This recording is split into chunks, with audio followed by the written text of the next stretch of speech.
बिस्मिल्लाहिर्रहमानिर्रहीम। अस्सलामु अलैकुम वरहमतुल्लाहि वबरकातुहू।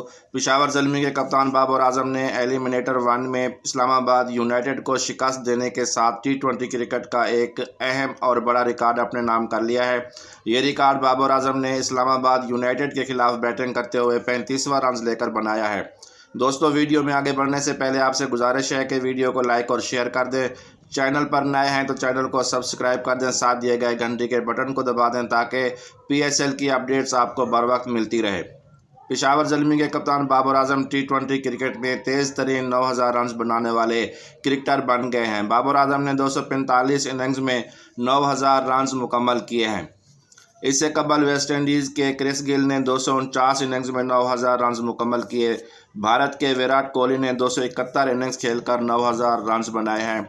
ऑस्ट्रेलिया के डेविड वार्नर ने 273 इनिंग्स में अपने 9000 रन मुकम्मल किए हैं, जबकि बाबर आजम ने इस्लामाबाद यूनाइटेड के खिलाफ इनिंग्स में 35वां रन लेकर 245वीं इनिंग्स में 9000 रन मुकम्मल करने का संग मील अबूर किया। बाबर आजम ने 8000 से 9000 रन का सफ़र सिर्फ 27 इनिंग्स में मुकम्मल किया। T20 में बाबर आजम एक और तेज़ तरीन रन बनाने का रिकॉर्ड भी रखते हैं। T20 में बाबर आजम तेज़ तरीन 7000 रन बनाने का एजाज़ भी रखते हैं।